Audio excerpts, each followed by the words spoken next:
Assalamu alaikum wa rahmatullahi wa barakatuhu. This is Tariq. First year accounting, class 2, bank reconciliation statement, part 2. आज हमारा दूसरा सबक है जिसमें हम सीखेंगे कि एक कंप्लीट सवाल किस तरह हल किया जाता है।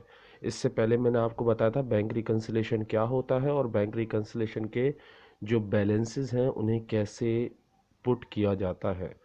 Okay, now please write this question in your notebook. इस सवाल को अपने पास लिख लें ताकि जब मैं सॉल्व करूं तो आपको पता होना चाहिए कि क्या चीज़ क्यों की गई। सबसे पहला है balance as per bank statement 8470। दूसरा है बी है balance as per cash book 6000। तीसरा है cheque issue but not present for payment 4222। D. Amount deposited on 31/12/88 1988 not shown in bank statement rupees 3837. E. Check directly deposited by customer in firm bank account was not recorded in cash book rupees 2000. F. Collection charges rupees 5 debited by bank but not recorded in cash book. G. The bank credit firm's account for profit which was not recorded in cash book rupees 90. इसमें आज हम bank reconciliation statement पूरी हल करेंगे, तो बराए मेहरबानी इन तमाम एंट्रीज़ को वीडियो पॉज करके अपने पास लिख लें। सबसे पहले हम देखें, सबसे पहला ए है balance as per bank statement 8470। इसको हम बैंक कॉलम में लिखेंगे, यानी बैंक स्टेटमेंट के कॉलम में, और उसी के साथ हम कैश बुक का भी बैलेंस लिखेंगे जो बी में दिया हुआ है balance as per cash book 6000। ये दोनों हम आमने सामने लिखेंगे और अनएडजस्टेड बैलेंस लिख देंगे। इससे पहले भी मैं आपको बता चुका हूँ, ये चीज़ दोबारा से बता रहा हूँ। इस तरह अनएडजस्टेड बैलेंस और 6000 कैश बुक में लिख दिया और बैंक स्टेटमेंट में हमने लिखा 8470 रुपीज़। ये वो थे जो अनएडजस्टेड बैलेंस जो सवाल में गिवन होते हैं। उसके बाद सबसे पहली एंट्री देखें, cheque issue but not present for payment rupees 4222। 4222 रुपये का चेक काटा और हमने दे दिया, लेकिन वो बैंक में प्रेजेंट नहीं हुआ। यानी हमने अपने पास से, देखिए, हमने किसी पार्टी को चेक दिया और अपने पास से हमने लिख दिया कि हमने ये पैसे दे दिए। जब हम अपने पास कैश बुक में, यानी अपने पास रिकॉर्ड रख रहे हैं कि हमने ये पैसे दे दिए और हमने अपने पास से माइनस भी कर दिया, तो जब हम स्टेटमेंट आई तो उसमें ये माइनस ही नहीं हुआ, यानी बैंक स्टेटमेंट में ये अमाउंट है ही नहीं सिरे से। तो इशू का मतलब क्या होता है? Minus. You are going to less this amount from bank statement. आप इस अमाउंट को बैंक स्टेटमेंट से लेस करते हो। उसका रीज़न ये होता है, ये वो पैसा होता है जो आप अपने कस्टमर या अपने जो सप्लायर होते हो उसको दे चुके होते हो, यानी जिससे आपने माल ख़रीदा होता है उसको आप चेक दे देते हो। अब उसकी मर्ज़ी वो चेक कल बैंक ले जाए या परसों ले जाए या तरसों ले जाए, लेकिन आपके रिकॉर्ड के मुताबिक आपने चेक दे दिया, आपने पैसे दे दिए। इट मीन्स आपके पास से पैसे चले गए। जब आप लिख रहे हो कि आपके पास से पैसे चले गए, इशू कर दिए और बैंक में अभी तक नहीं पहुंचे, यानी नॉट प्रेजेंट का मतलब बैंक में नहीं पहुंचे, तो हम क्या करेंगे? हम बैंक से ये अमाउंट आज नहीं तो कल तो लेस होना ही होना है, तो हम अपने पास बैंक स्टेटमेंट में लेस कर देंगे। किस तरह, ज़रा देखें। लेस अनप्रेजेंट या नॉट प्रेजेंट के नाम से लिखेंगे। Less cheque not present for payment, ये लाइन लिखी, less not present for payment. ये लिखने के बाद हम उस अमाउंट को ब्रैकेट में लिख देंगे। जो चीज़ लेस करेंगे उसको ब्रैकेट में लिखेंगे, जो चीज़ जमा करेंगे उस अमाउंट से पहले प्लस लिखेंगे। ये बैंक से क्यों लेस हो रहा है, दोबारा से सुन ले। हमने चेक अपने पास से इशू कर दिया, कस्टम जो हमारा जिसको हमने चेक दिया वो उसी दिन पैसे उसने निकाल लेने थे, लेकिन किसी वजह से उसने पैसे नहीं निकाले, यानी हमारे बैंक से वो पैसे अब तक नहीं कटे। लेकिन हम अपने पास लिख चुके हैं, अपने पास अपनी कॉपी में, कि हमने ये पैसे दे दिए, बैंक से भी ये कम हो चुके होंगे। लेकिन बैंक से ये कम नहीं हुए क्योंकि उसने आज चेक नहीं आज आज चेक देकर पैसे नहीं निकवाले, बल्कि किसी और दिन वो बैंक में जाएगा और पैसे निकलवा लेगा जब भी हमारे बैंक से पैसे कम होने हैं। आज नहीं हुए तो कल ज़रूर होने।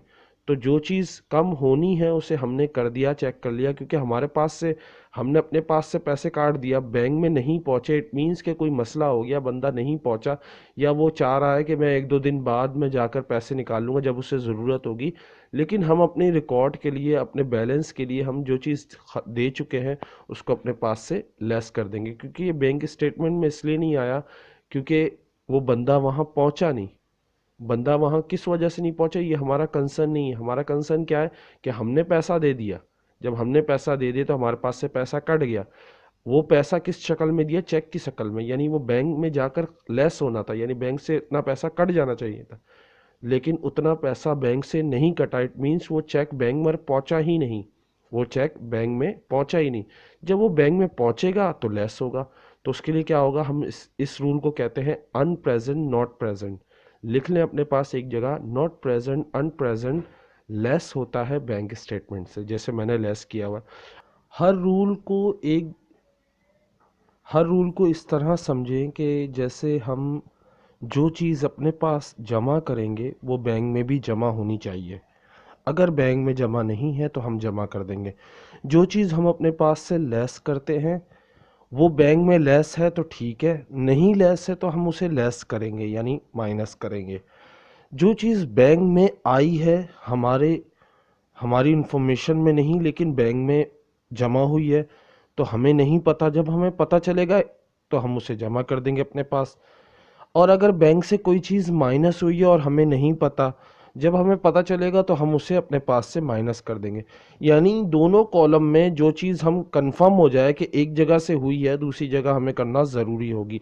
जैसे इस रूल में चेक इशू हुआ, हमने अपने पास से लेस कर दिया। अब हमारा बैंक का क्या था, बैंक में भी लेस होना चाहिए, नहीं लेस हुआ तो हम लेस कर देंगे। जैसे मैंने आपको दिखाया 4,222 रुपये हमने माइनस किए, किससे, 8,470 से, तो हमारे पास बैलेंस आया 4,248। ये हमारा बैलेंस आ रहा है। और जब भी हम, याद रखिएगा, जब भी हम कोई रूल अप्लाई करेंगे या कोई चीज़ लेस करेंगे या कोई ऐड करेंगे, उसके बाद हम उसको टोटल करेंगे। जहाँ कोई माइनस हो रहा है वहाँ माइनस करके लाइन खींच के माइनस कर देंगे, और अगर जिस तरफ कुछ नहीं हो रहा उसको एज इट इज़ नीचे ले आएंगे। जैसे यहाँ पे 6,000 यानी कैश बुक में कुछ नहीं हुआ, तो कैश बुक का 6,000 मैंने एज इट इज़ लिख दिया। लेकिन जहाँ पर लेस मैंने किया है वहाँ पे लेस मेंशन भी कर दिया कि मैंने 8,470 को माइनस कर दिया 4,222 से, जो बचा वो मैंने उस कॉलम में लिख दिया, यानी उसी के नीचे। हर स्टेप में ऐसे करेंगे। अब दूसरे रूल पे आते हैं और बेहतर समझने के लिए। दूसरा रूल है डी को देखें अब। Amount deposited on 31/12/88 not shown in bank statement ₹3,837। ये अमाउंट जमा हुआ 31 तारीख को। ये याद रखिएगा, जिस एंट्री में डेट आ जाए, यानी 28 आ जाए, फरवरी की 28 तारीख हो, या यू कैन से 31 तारीख हो या 30 तारीख हो। याद रखिएगा 30 तारीख महीने की आखिरी डेट पर बैंक वाले जो भी चीज़ आपसे तो ले लेते हैं, जैसे मिसाल के तौर पे मैंने जाके पैसे जमा कराए, वो मेरी स्लिप पे लिख देते कि भाई तारिक ने पैसे जमा कराए, लेकिन मेरी इनकम स्टेटमेंट जो आती है ना उसमें शो नहीं होता, वो अगले महीने शो होता है। तो याद रखिएगा, कोई भी पैसा महीने की आखिरी डेट में जमा कराया जाए, जैसे 31, 30 या 28, तो इन तारीखों में अक्सर क्या होता है, पैसा जमा नहीं होता क्योंकि उनकी क्लोजिंग चल रही होती है। जब उनकी क्लोजिंग चल रही होती है तो वो पैसे तो ले लेते हैं, थप्पा भी लगा के दे देते हैं, लेकिन वो पैसा आपके अकाउंट में भी आ जाता है, लेकिन इनकम स्टेटमेंट में मेंशन नहीं होता, क्योंकि हम फॉलो करते हैं इनकम स्टेटमेंट को। तो याद रखिएगा, इस जो अमाउंट हम जमा कर रहे हैं और वो बैंक में शो नहीं हो रहा, इसका मतलब क्या, अमाउंट डिपॉजिटेड, पैसे जमा कराए, कितने, 3837 रुपीज़ हमने जमा कराए, लेकिन वो बैंक में शो नहीं हो रहे, not shown in bank statement, bank में शो नहीं हो रहे। जब बैंक में शो नहीं हो रहे तो हम इस अमाउंट को, देखो हमने तो जमा करा दी अपने पास से, तो अब बैंक में भी जमा करना बहुत ज़रूरी है, तो ये हम बैंक में जमा कर देंगे, ऐड लिखेंगे। देखें ज़रा अगले स्टेप में जब हमने बैलेंस लिखा तो हम क्या कर रहे हैं, ज़रा इस चीज़ को देख लें। हमने क्या किया, ऐड लिखा, deposited on 31/12/88 not shown in bank statement, या तो amount deposited not shown in bank statement, ये भी लिख सकते हैं। ये लिखने के बाद देखो कहाँ जमा नहीं हुआ, हमने तो अपने पास से जमा कर लिया। हमने जब बैंक में कोई भी चीज़ हम जमा कराते पैसे, तो अपने रिकॉर्ड के लिए अपनी कॉपी में लिख लेते हैं कि भाई हमने इतना पैसा जमा करा दिया बैंक में। अब हम बैंक में तो जमा करा दिया, हमारे को स्लिप भी मिल गई, लेकिन हम इनकम स्टेटमेंट आई अगले दिन तो उसमें शो नहीं था। हम बैंक वाले के पास गए, बैंक वाले को, भाई मैंने कल पैसे जमा कराए अभी तक आए क्यों नहीं। वो, आप अकाउंट चेक करो, आपके अकाउंट में पैसे होंगे, लेकिन ये जो इनकम स्टेटमेंट है यानी बैंक स्टेटमेंट है, इसमें मेंशन नहीं होता जब आखिरी डेट्स में कोई चीज़ डिपॉजिट होती है, तो हम उस अमाउंट को जमा कर देंगे। तो मैंने क्या किया, 4248 अमाउंट जो बैलेंस आ रहा था उसमें हमने जमा कर दिए, प्लस 3837 ये जमा कर दिया, तो हमारे पास आ रहा है 8085 रुपीज़ हमारे पास जमा होके आ गए। दूसरी साइड पे देखिए 6000 में कोई, यानी कैश बुक में कोई तब्दीली नहीं हुई, तो कैश बुक का अमाउंट एज इट इज़ हमने नीचे ले आए। अब अगली एंट्री देखते हैं और बेहतर समझने के लिए। ई देखें, check directly deposit by customer from bank account was not recorded in cash book ₹2000। पैसे जमा कराए कस्टमर ने डायरेक्टली हमें बताए बगैर हमारे अकाउंट में, और वो रिकॉर्ड नहीं हुए कैश बुक में। एक कस्टमर है, हमने उसको कहा यार तुम्हारे पास जब पैसे हो ना तुम मेरे अकाउंट में जमा करा देना, मेरा अकाउंट नंबर लिख लो। अब हमें नहीं पता उसने कब जमा कराने, या उसने जमा कराए और हमें बताया नहीं कि भाई मैंने पैसे, क्योंकि वो हमारा दोस्त यार था, हमें पता नहीं था कि वो जमा भी करा देगा, या यकीन नहीं था, या हमें इन्फॉर्मेशन नहीं थी कि हमारे अकाउंट में इतने पैसे आ गए। जब हमने बैंक स्टेटमेंट निकाली तो 2000 रुपये ज़्यादा जमा किए मैं बैंक में, यानी 2000 रुपये का फ़र्क आ रहा है। तो वो 2000 रुपये किसने जमा करा दिए, पता किया वो लाहौर से आए। लाहौर से किस बंदे ने किया, ज़रा पता किया, फ़ोन किया अपने कस्टमर को, हाँ भाई आपने पैसे तो नहीं जमा कराया, हाँ हाँ मैंने परसों पैसे जमा कराया तो 2000 रुपये। तो ये क्या है, जो आपको बताए बगैर पैसे जमा कर दे उसको कहते हैं डायरेक्टली डिपॉजिट बाय कस्टमर। जब उसने बैंक में जमा करा दे, बैंक में पैसे आ गए, कहाँ पैसे, आप जब बैंक में पैसे जमा हो गए तो आप क्या करोगे, अपने पास भी जमा कर लोगे। सो 2000 आप कहाँ लिखोगे, कैश बुक में जमा कर लोगे। कैसे, ज़रा देखें,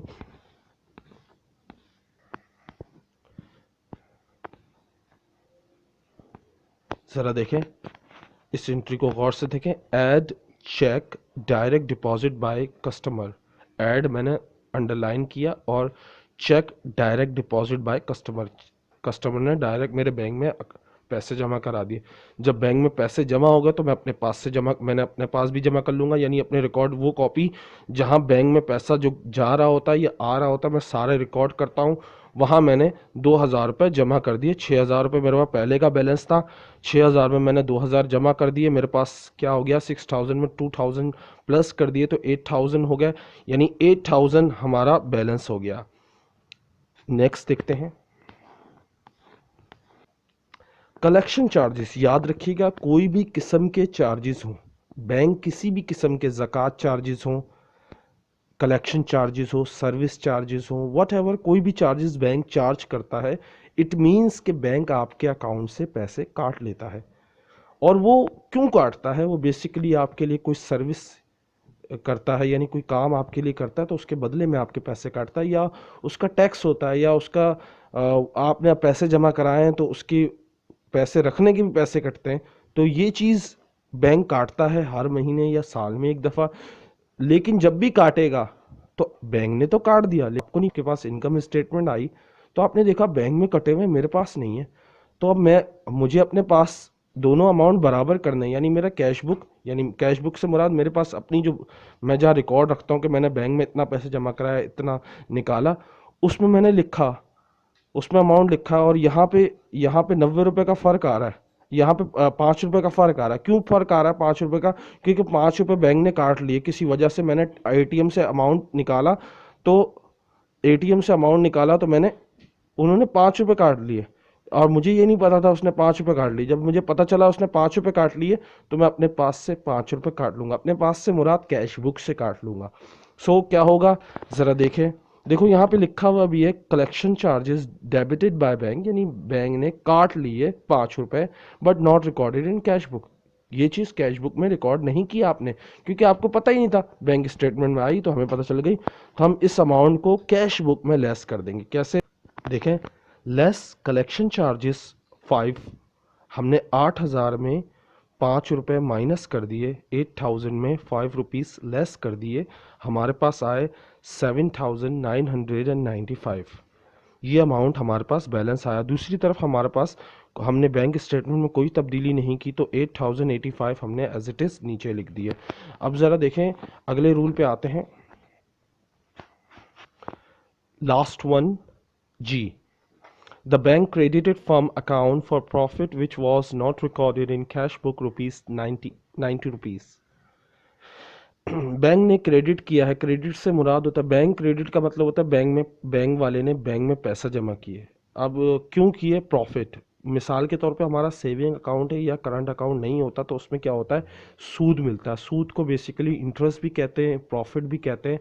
तो बैंक वाला हमें प्रॉफिट दे रहा है कि हमारे पास 1 लाख रुपए 1 साल तक रहे, तो भाई तुम्हें प्रॉफिट मिलता है, तुम्हारे अकाउंट में पैसे। तो जब वो पैसे मेरे अकाउंट में इजाफी कितने जमा करा रहा है, 90 रुपये उसने मुझे इंटरेस्ट दिया, यानी प्रॉफिट दिया, तो मेरे 90 रुपये मेरे अकाउंट में आ गए होंगे। जब मेरे बैंक में 90 रुपये में इजाफा हो गया, तो लाजमी मैं अपने पास लिखूंगा कि भाई बैंक वालों ने मुझे इतने पैसे दिए। क्यों?